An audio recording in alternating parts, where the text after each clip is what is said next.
Welcome to this video on electron transport chain, the final oxidative pathway of energy metabolism. During the TCA cycle, you have learned that NADH and FADH₂ are produced as high energy electron carriers. These molecules are oxidized in mitochondria through a series of protein complexes that transfer electrons in a controlled manner and produce a large amount of ATP. In this video, we will discuss the site, structure, mechanism, inhibitors, and significance of electron transport chain. Let us examine the location of electron transport chain. Electron transport chain occurs in mitochondrion, which is a cell organelle surrounded by two membranes, outer membrane and inner membrane, and the space between these two membranes is known as intermembrane space. You will see this space plays a direct role in electron transport chain. These The inner membrane has characteristics which must be known to understand the mechanism of electron transport chain. The first one is it is highly rich in protein content as compared to other biological membranes. Second, it is highly impermeant to ions. This point will help you to understand the mechanism of oxidative phosphorylation and mechanism of action of uncouplers. Third, this membrane encloses the space known as mitochondrial matrix, which is shown here with green background. This is the site for Krebs cycle or TCA cycle, which produces NADH and FADH₂ high energy electron carriers. The last point is very important. This membrane harbors electron transport chain, which is made up of 5 key protein complexes, 1 to 5, which are shown here. These complexes are embedded. These are immobile and embedded into the membrane. So there are three spaces or structures of mitochondria which play direct role in electron transport chain. The first one is intermembrane space. Second is the inner mitochondrial membrane consisting of these electron transport chain component, and the third one is matrix or mitochondrial matrix. Let us examine the structure of electron transport chain. It consists of 5 protein complexes. They are embedded in the inner mitochondrial membrane. They are immobile, they cannot move. The first one is NADH dehydrogenase, which contains phosphatic group FMN and iron sulfur clusters. This receives electron from NADH, which is produced during TCA cycle. The next one is succinate dehydrogenase, which produces FADH₂ during TCA cycle, and it delivers electron to complex 2. This complex also contains iron sulfur clusters.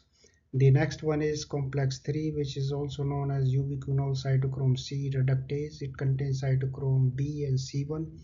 This receives Complex 3 receives 2 electrons from complex 1 and complex 2 separately through mobile electron carrier known as CoQ or coenzyme Q or quinone.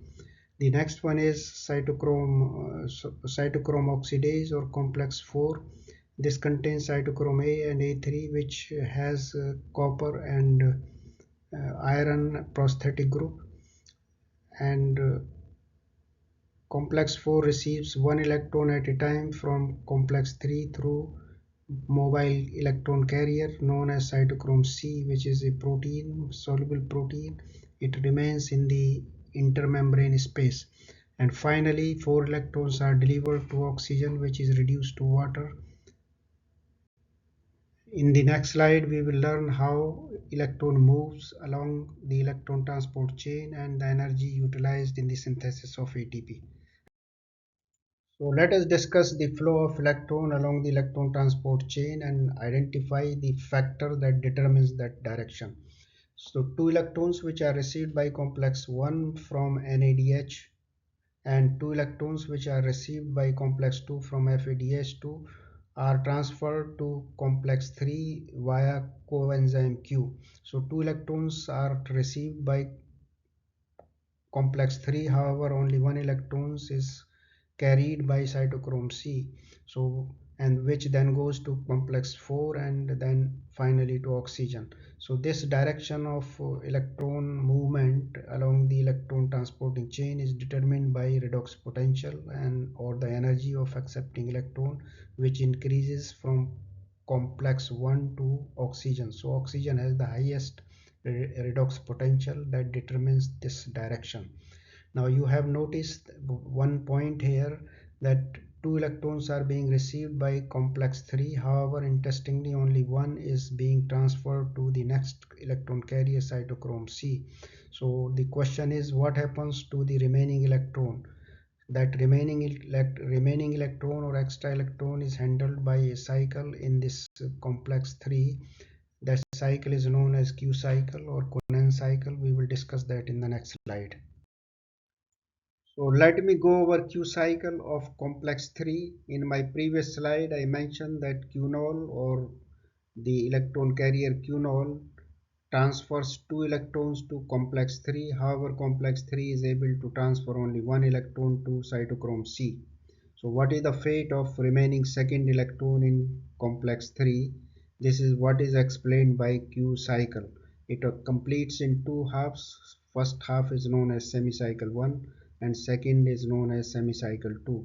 So let us see what happens in semicycle 1. This is the membrane here, inner mitochondrial membrane, and embedded into it is the complex 3 having two sides, O site and I site. O site is facing the intermembrane space, whereas I site faces matrix or mitochondrial matrix. Now QH2 or quinol occupies O site, delivers its hydrogen ion into intermembrane space and bifurcates its electron into two. One electron goes to risky iron sulfur center, from where it reaches cytochrome C1 and finally it reaches cytochrome C.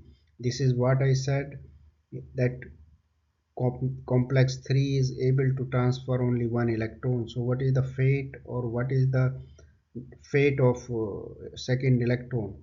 Second electron basically goes to I site, where ubiquinone is sitting there.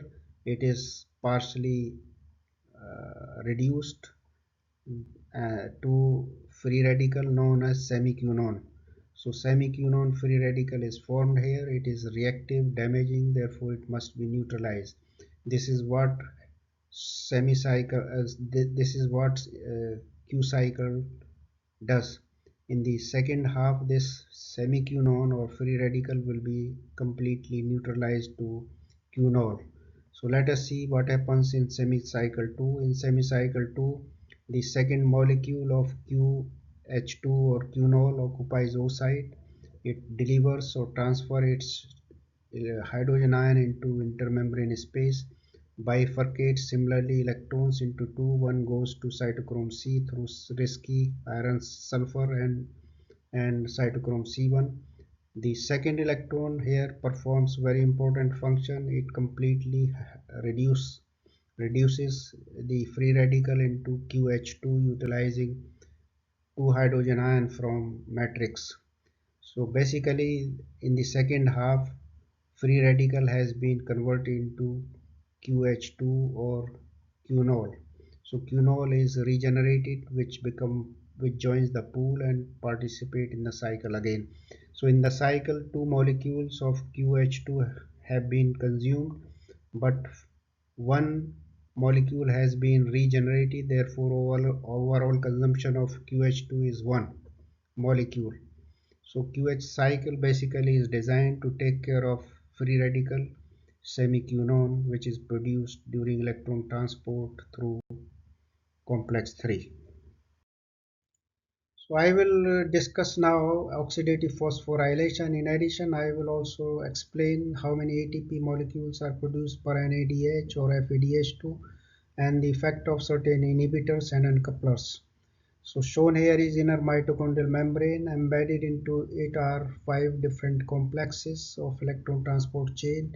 In addition, you have electron mobile carrier also, CoQ and cytochrome C, and oxygen as a final electron acceptor.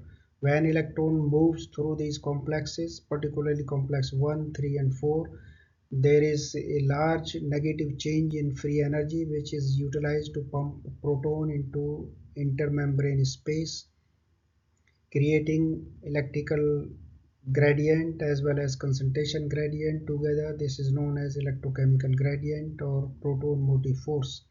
Now this is abnormal situation. This must be normalized. This cannot go back through the inner mitochondrial membrane because the membrane is highly impermeable.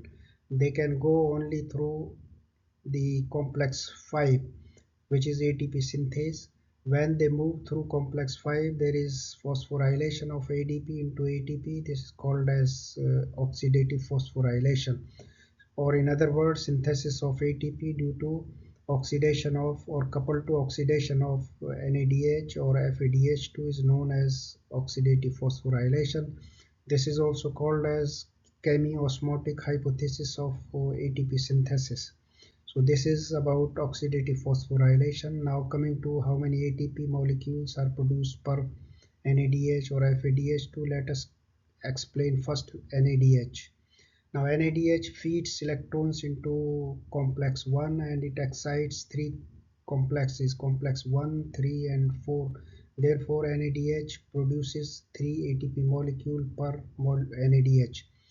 On the other hand, FADH₂ feeds electrons to complex 2 and it skips complex 1, therefore it only excites two complexes, complex 3 and 4, and therefore FADH₂ produces only 2 ATP molecule during electron transport. Now coming to inhibitors, there are a large number of inhibitors which can interact with any of these complexes and can inhibit ATP synthesis. Now, for example, oligomycin is an antibiotic. It inhibits ATP synthase and therefore it also suppresses electron transport. So this is one example. There are several chemicals which interact with complex 4 such as azide, cyanide or carbon monoxide. They inhibit complex 4 and suppresses inhibit or suppresses or inhibit ATP synthesis. In addition, there are chemicals which inhibits only ATP synthesis but do not affect the electron transport.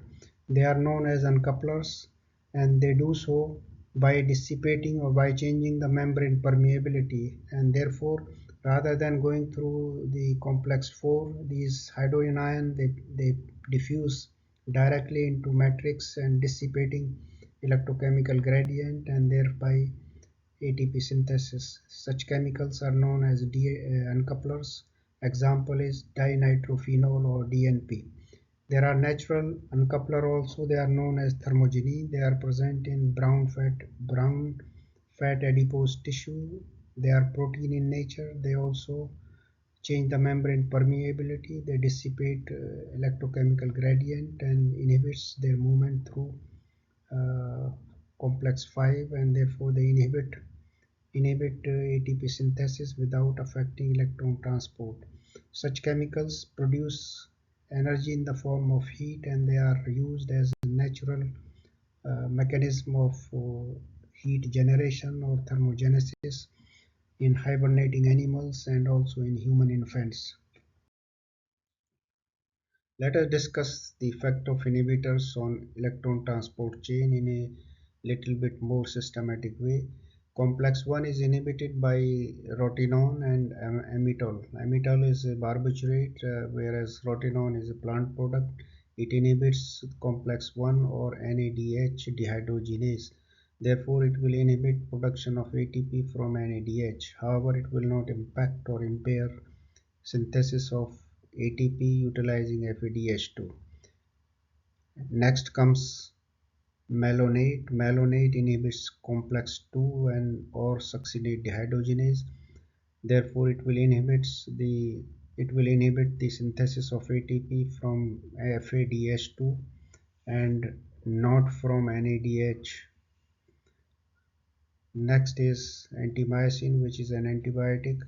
It inhibits the complex 3 and it will inhibit the synthesis of ATP from both NADH and FADH₂, so effect will be more pronounced. Effect of antimyosin will be much more pronounced in terms of inhibiting ATP synthesis. Next is a group of chemicals which inhibits complex 4 or cytochrome C oxidase, such as carbon monoxide, cyanide, azide. Cyanide among these is the deadliest, most effective. It binds very tightly with the complex 4 and inhibits it. And next come azide. Azide inhibits also, and then the next is carbon monoxide. So they are deadly. They will shut down the electron transport chain completely, inhibiting ATP synthesis, and their effect is deadliest. I have already discussed in my previous slide oligomycin antibiotic, its effect on ATP synthase and on the electron transport chain. In addition, I also explained the effect of uncouplers such as thermogenin and DNP. So this is all about effect of inhibitors on electron transport chain. Thank you very much for watching this video on electron transport chain, and this is the last video in the series of carbohydrate metabolism or energy metabolism. If you follow them in a systematic way, in a right sequence, you will be able to understand the whole concept of energy generation in the cell. So please like it, share it and subscribe it, and until next time, you take care. Bye bye.